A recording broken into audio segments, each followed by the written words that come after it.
What if the very things you're chasing are running from you because of your pursuit? What if the more you cling, the more life slips away? Every one of us has felt that suffocating weight of attachment, whether it's to people, approval, success, or even the idea of being understood. We exhaust ourselves reaching for what we believe will complete us, but the harder we grip, the emptier our hands feel. Deep inside, we know this. Nothing permanent can ever be held through force. The truth is unsettling. Love, respect, power, opportunities, they all flow to those who are not enslaved by them. And yet, how often do we fall into the trap of believing that control is the answer? That by clinging tighter, by trying harder, we'll finally secure the life we dream of. But ask yourself this: when has desperation ever attracted anything but loss? When has fear ever magnetized abundance? Detachment is not indifference, it's freedom. It's the quiet confidence of knowing you can walk away and still remain whole. To master detachment is not to stop caring, but to stop depending. And in that silence, in that fearless release, life begins to chase you. We live in a world that romanticizes attachment as though it is the ultimate proof of love, loyalty, and ambition. From childhood, we are taught to hold tightly to the people we care about, to never let go of opportunities, and to fear losing anything that feels important. We are conditioned to believe that the depth of our passion is measured by how unwilling we are to release what we desire. But beneath that conditioning lies a silent trap. Because what we think of as love often becomes dependency. What we call passion becomes obsession. And what we frame as ambition becomes desperation. The very act of clutching too tightly makes us prisoners of what we seek to own. It's a strange irony. The more we believe we are securing something through force, the more it slips away. Society paints letting go as weakness, indifference, or failure, when in reality it may be the greatest sign of inner strength. The misconception is not simply that attachment proves love. The deeper misconception is that without attachment, we are nothing. And that false belief silently governs countless choices, leaving us weaker, not stronger, with each grasp. Consider how relationships are often portrayed in stories, movies, and even in advice passed down through generations. We hear lines like, "Fight for them," "Never give up on love," or "Hold on no matter what." And these phrases are celebrated as romantic ideals. But when looked at closely, such notions blur the line between genuine affection and unhealthy possession. Fighting for someone can be noble, but clinging to someone who is trying to leave is not an act of love. It is an act of fear. The problem is that we confuse attachment with connection, forgetting that one suffocates while the other liberates. True connection allows space, growth, and mutual respect, while attachment demands control and constant reassurance. This confusion is why so many relationships deteriorate, not because love wasn't present, but because fear of loss overshadowed it. The more someone becomes our anchor for stability, the more panic arises at the thought of losing them. And so the relationship becomes built not on trust, but on desperation disguised as devotion. This misconception also extends far beyond personal relationships. In our careers, we are encouraged to hold fast to opportunities, climb relentlessly, and prove ourselves worthy by showing we'll do anything not to lose a seat at the table. We convince ourselves that constant availability and endless sacrifice will keep us secure in our positions, but what actually happens is the opposite. The harder we cling to one opportunity, the more we shrink our vision, and the less we are noticed. People sense desperation, just as they sense confidence. Employers, leaders, and even peers unconsciously value those who can walk away with dignity over those who cling with fear. Attachment to outcomes, whether it's a promotion, recognition, or a specific role, creates anxiety that clouds judgment and cripples performance. Detachment, on the other hand, brings clarity, resilience, and the courage to act without being enslaved by results. The misconception that success is maintained by relentless gripping makes countless individuals exhaust themselves, when in truth, success often gravitates toward those who do not chase it so desperately. Philosophers have long warned against this false idea of possession as security. Machiavelli, though often misunderstood, highlighted the fragility of power built on fear alone. Similarly, when we build our inner world on attachment, it becomes fragile, because it relies on external validation. Emotional maturity requires us to see that control is an illusion. We do not truly control people, circumstances, or outcomes. We only control ourselves, our reactions, our boundaries. Yet we resist this truth because accepting it feels like surrender. And here lies the conflict. We equate surrender with weakness when it is actually the beginning of true power. When we surrender the need to control others, we awaken to the strength of mastering ourselves. But because society tells us that detachment equals coldness, we resist it. We cling to the misconception that to let go is to lose, when, in reality, to let go is to free both ourselves and what we love, creating the possibility for genuine alignment instead of forced closeness. There's also a cultural obsession with never quitting, which feeds into this misunderstanding. Quitting in our collective mind is failure, detachment is betrayal, and walking away is cowardice. We glorify persistence without ever distinguishing between persistence born of purpose and persistence born of fear. If you are chasing a dream out of love, curiosity, and inner calling, then persistence elevates you. But if you are chasing simply because you fear who you'll be without the chase, that is not growth, that is imprisonment. The misconception is subtle yet powerful. We think life only rewards those who cling, but in truth, life rewards those who know when to hold on and when to release. Without this discernment, persistence turns toxic, and we mistake exhaustion for dedication. Many people spend years in jobs, relationships, and situations, not because they fulfill them, but because they cannot imagine themselves outside of them. That paralysis is the fruit of the misconception that our worth is intertwined with what we refuse to let go of. What deepens the trap further is the way attachment disguises itself as strength in our minds. When we cling, we often tell ourselves, "This shows how much I care," or "This proves my loyalty." We convince ourselves that without clinging, we will be judged as heartless, selfish, or cold. But the reality is the opposite. Detachment does not mean we stop caring. It means we stop being consumed. Loyalty built on desperation is fragile, but loyalty born of choice, without dependency, is unshakable. Imagine someone who chooses to stand beside you not because they need you to survive, but because they value who you are. Which feels stronger? Yet we forget this truth because the misconception is deeply ingrained in us. We become addicted to control, convinced that by holding tighter we secure love, success, and respect. And so we miss the truth that detachment brings us closer to all three, not through control, but through freedom. At the heart of this conflict lies fear. The fear of emptiness, of being forgotten, of losing what makes us feel whole. And fear is the strongest fuel for attachment. It drives us to cling to toxic relationships, to beg for validation, to fight battles that are already lost.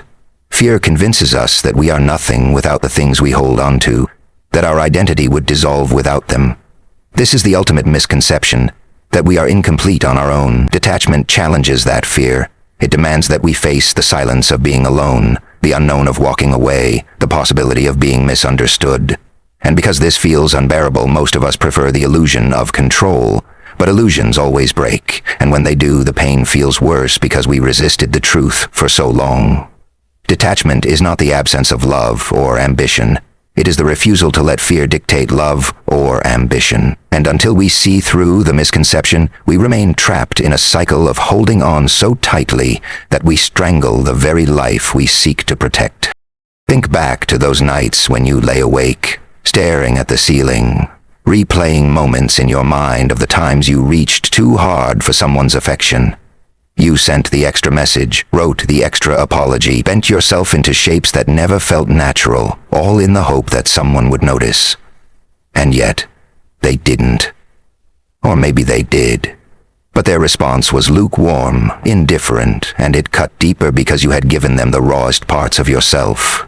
We've all been there, pouring more of ourselves into situations than they ever deserved, hoping that persistence would turn into reciprocity. But life has a cruel way of teaching. The more desperately you hold, the less value you appear to have in the eyes of others. It's not fair, but it's true. Neediness breeds distance. And though at first this feels like rejection, in time it reveals itself as liberation. Because in those quiet moments of realizing your worth was never meant to be begged for, a seed of transformation begins to grow. You learn that what was breaking you was not their absence, but your refusal to release your grip. There's also the bitter experience of chasing success like a phantom. You sacrifice sleep, family, health, and joy for the dream of being recognized, validated, or celebrated. You push yourself to exhaustion, convincing yourself that once you achieve that title, that salary, or that approval, everything will finally feel right. But when you get there, if you even do, it feels hollow. The applause fades quicker than you imagined. The recognition doesn't fill the hole you thought it would, and you realize you gave up so much of yourself for something that could never truly complete you. That moment is painful, but it is also a doorway, because it shows you that transformation doesn't come from the outside. It begins the moment you stop sacrificing your soul for external trophies.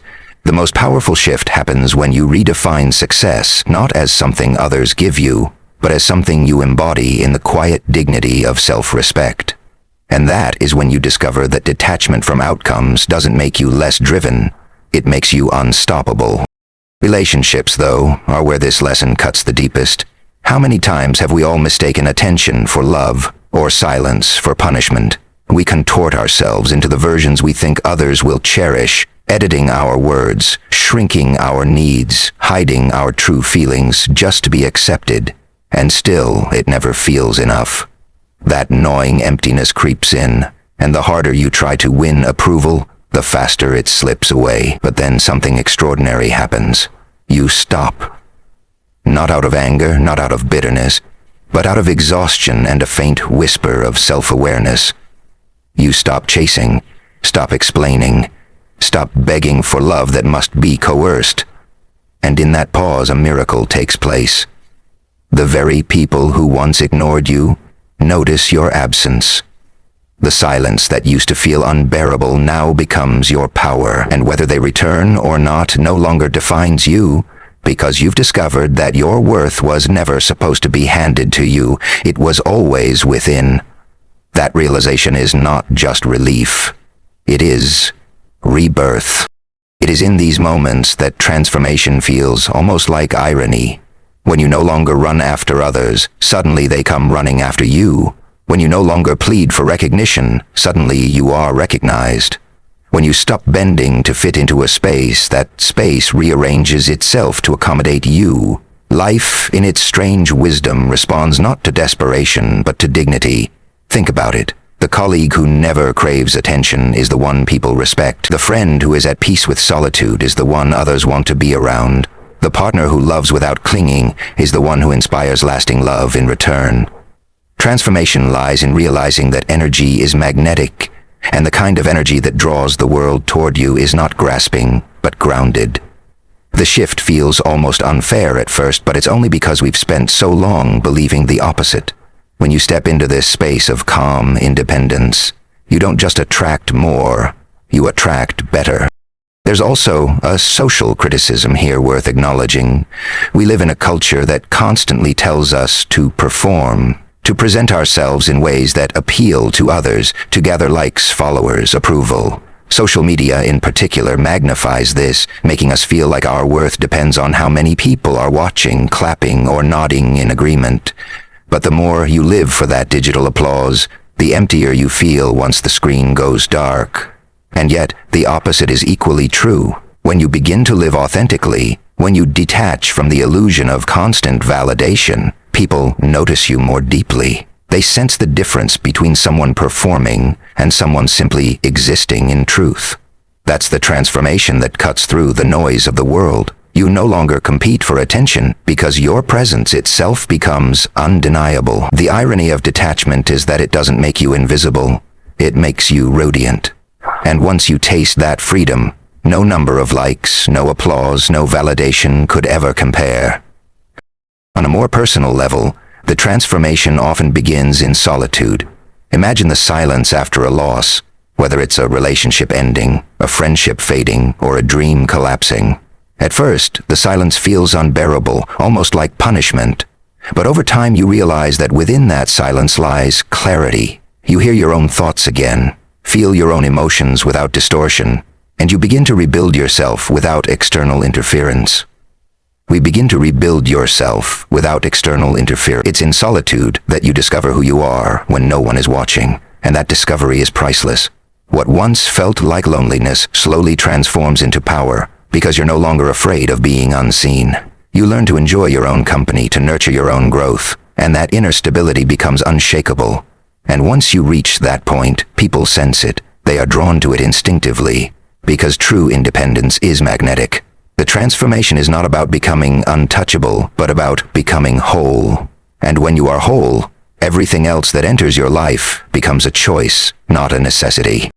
Transformation also reveals itself in the scars we carry. Every heartbreak, every rejection, every failure that once made you desperate eventually becomes a teacher. You look back and realize that those experiences forced you to stop chasing what was never meant for you. They hurt, yes, but they also stripped you of illusions. They showed you the cost of begging for love, for validation, for belonging, and when the illusion fell apart, you were left with something raw but real: yourself. That's the gift hidden in every painful experience. It shatters the misconception that your value lies in someone else's hands. Transformation is not always gentle. Sometimes it's born out of shattering, burning, and rebuilding. But once it happens, you are never the same. You become someone who no longer clings out of fear, but who gives freely out of strength. And that is when the world begins to chase you, not because you begged for it, but because you no longer need it. There comes a moment in every journey when silence speaks louder than all the noise we've chased. It's the moment you realize that your strength is not in how tightly you hold on, but in how gracefully you let go. This awakening is rarely sudden. It creeps in after countless disappointments, countless nights of searching for validation in others, only to be left empty. Slowly, you begin to notice that no matter how much you reach outward, the world never gives you the peace you crave. And then, in an almost shocking way, the awareness dawns. Peace was never outside. It was always waiting within, beneath the layers of fear and dependency. That's the first glimpse of inner strength, not the loud kind that flexes in front of others, but the quiet knowing that you will be okay, even if no one claps, even if no one stays. It is an awakening that feels both terrifying and liberating at once, because it demands you stand alone, yet promises that standing alone will never again feel like weakness. Imagine a mountain standing against storms. The wind howls, the rain crashes, and yet the mountain does not move. This is the imagery of inner strength, the stillness that endures chaos without bending to it. When you awaken to this truth, you stop measuring your value by how well you are accepted or how consistently you are needed. You stop seeing solitude as emptiness and begin to see it as proof of resilience. Awakening to your inner strength means reclaiming all the pieces of yourself you once handed away in desperation. It means realizing that no rejection, no absence, no loss can ever strip away what is yours, your dignity, your worth, your spirit. And though scars may remain, you begin to see them not as signs of damage, but as reminders of survival. Each scar whispers, you've endured, you've grown, you've risen, and in that recognition you find a strength that cannot be purchased, cannot be given, cannot be taken. This awakening is often subtle, born in moments when you least expect it. Maybe it happens when you're walking alone and feel for the first time the beauty of solitude instead of the sting of loneliness. Maybe it's when someone you once chased reappears and instead of begging for their attention you feel nothing but calm indifference. Or maybe it's when you lose something you thought you couldn't live without, and yet you wake up the next morning still breathing, still alive, still moving forward. Those small moments accumulate. And suddenly you realize that you no longer live at the mercy of others. You no longer fear being misunderstood or abandoned, because you've discovered that your strength is not dependent on what others see in you. It's dependent on what you finally see in yourself. And that recognition is a kind of rebirth, one that quietly transforms your entire existence, without fanfare, without announcement, but with undeniable permanence. There's a sacredness in silence that many overlook. In a world addicted to noise, attention, and validation, silence feels unbearable at first. But when you allow yourself to sink into it, silence becomes the space where you reconnect with your essence. You begin to hear the voice within, the voice that was drowned out by applause, by criticism, by expectations. That voice tells you truths that no one else can. That you are enough, that you are capable, that you are whole. Awakening to inner strength often means learning to trust this voice over the noise of the world. It means valuing your own intuition, even when it contradicts what others demand of you. Silence is not emptiness, it is presence. And within that presence, you discover a depth of resilience that no amount of external validation could ever give. In solitude, you are no longer fragmented. You are complete. That is the kind of strength that doesn't shout, it radiates. Awakening also means confronting the shadows you've tried to escape. Every insecurity, every fear, every dependency you buried comes to the surface, and at first it feels overwhelming. But as you face them, one by one, you realize they no longer hold the same power over you. Fear begins to lose its grip, because you finally understand that the worst pain is not in being alone, but in betraying yourself. Once you stop betraying yourself, once you stop sacrificing your truth for approval, you rise into a version of yourself that cannot be shaken. This is not arrogance, it's alignment. It's the deep-rooted knowing that you can survive storms because you've survived your own. And the scars you once tried to hide become emblems of resilience, proof that your strength was forged in fire, not handed to you by others. That's the paradox of awakening. The very experiences that once broke you become the foundation of the strength that now defines you. There's a magnetism that comes with this awakening, one you can't fabricate. When you are no longer desperate for validation, people feel it. They sense the calm in your presence, the independence in your energy, the quiet confidence in your eyes. You become someone who does not need to chase, and that very lack of need makes you magnetic. It's not about superiority, it's about wholeness. Wholeness is rare in a world full of fragments, and people are drawn to it instinctively. They can no longer manipulate you with fear of abandonment, because you no longer fear it. They can no longer control you with promises of love, because you already embody it. Awakening to inner strength is not about pushing others away, but about standing so firmly in yourself that others are either drawn to meet you there or fall away, and whichever happens, you remain whole. At its core, awakening is the realization that everything you once begged for already existed within you. The love you sought from others was a reflection of the love you withheld from yourself. The validation you craved was the echo of your own unacknowledged worth. The security you demanded from relationships or achievements was the stability you had yet to build inside. When you awaken, you see that the chase was never about them. It was always about you searching for yourself in places you could never be found. And in that moment, everything shifts.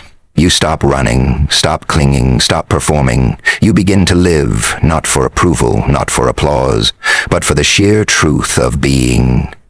That is inner strength, raw, unshakable, eternal.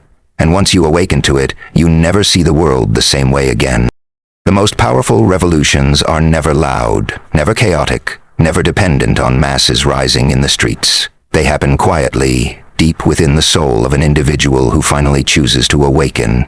And that is the essence of detachment, the recognition that your liberation was never about changing the outer world, but about reclaiming the inner one. When you stop clinging to what you cannot control, when you release your grip on people, outcomes, and identities, you discover a freedom that feels almost surreal. The world may still be the same on the outside, but you are no longer the same on the inside, and that difference changes everything. Detachment strips away illusions and forces you to see reality as it is, impermanent, unpredictable, and yet profoundly beautiful. When you stop trying to cage it, in that clarity you realize that the true battlefield was never out there. It was always inside you, between fear and freedom, between dependency and dignity. And when freedom wins, the revolution is complete. This is why the call of detachment feels so radical. It goes against everything we've been taught by society, culture, even family. We are conditioned to believe that our worth is proven by what we accumulate: possessions, titles, relationships, status symbols. We are told to chase, to grasp, to secure, as though control is the only way to live. But in reality, control is the most fragile foundation you can build upon, because life is too vast, too fluid, to ever bow to your grip. The empowering reflection comes when you finally stop resisting this truth and allow it to liberate you. You are not meant to own people, to force outcomes, or to beg for permanence in a world built on change. You are meant to experience, to give, to grow, and to let things flow as they are meant to. The revolution of detachment teaches you that real power comes not from holding, but from knowing you can let go without losing yourself. And when you grasp that, you step into a strength that cannot be broken by loss or rejection. Think about how different life feels when you no longer operate from fear. Fear tells you to cling, to perform, to compromise yourself for the sake of being accepted. Fear whispers that you are not enough on your own, that you must always prove, always beg, always demand. But detachment silences fear by teaching you to stand alone, not as an exile, but as a sovereign being. It reminds you that solitude is not emptiness but a throne, that silence is not weakness but clarity, and that self-respect is the most unshakable foundation you can stand on. The reflection here is powerful. What you once thought was strength, clinging, chasing, pleading, was actually weakness in disguise. And what you once feared as weakness, detachment, release, calm independence, was strength all along. When you shift into this awareness, you are no longer pulled into every storm, no longer tossed by every wave, no longer enslaved by every craving. You become grounded, steady, unshakable, and the world feels it. What makes this awakening so empowering is how it transforms your relationships with everything and everyone. Love becomes purer because it is no longer laced with desperation. Success becomes sweeter because it is no longer tied to your identity. Even failure loses its sting because it no longer defines your worth. Imagine giving freely without needing anything in return, or pursuing dreams without being paralyzed by whether they succeed or fail. That is the fruit of detachment. It restores joy, authenticity, and peace to experiences that once carried the weight of fear. And paradoxically, this is also what makes life begin to chase you. People are drawn to those who are whole within themselves. Opportunities flow to those who do not grasp at them, and abundance gravitates toward those who are already content. Detachment is not the end of ambition or love, it is the refinement of both. It transforms them from chains into wings, from cages into open skies. In the stillness of this realization, you begin to see that the revolution is not dramatic but subtle. It's not about conquering others, but about conquering the restless parts of yourself that once craved their approval.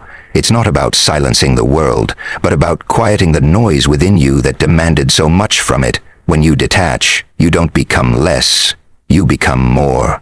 More present, more alive, more magnetic, more at peace. The empowering reflection is that you have always been whole. You only needed to stop searching for yourself in places you could never be found. And now, instead of moving through life with the heaviness of grasping hands, you move with open palms, ready to give, ready to receive, but never dependent. This lightness makes you untouchable, because nothing can threaten someone who has nothing to prove and nothing to lose. And so the final call is a quiet one, almost a whisper. Stop clinging and start being. Stop begging and start becoming. The revolution is not outside, not in the applause of crowds, not in the embrace of another, not in the accumulation of trophies. The revolution is in you, in the moment you decide that your worth is not negotiable, that your spirit is not for sale, that your peace is not dependent on anyone's presence but your own. Master detachment, not to escape the world, but to finally walk freely within it. Because when you do, life will not just notice you, it will run toward you. And by then, you will no longer need to chase, because you will have already found everything you were searching for, yourself.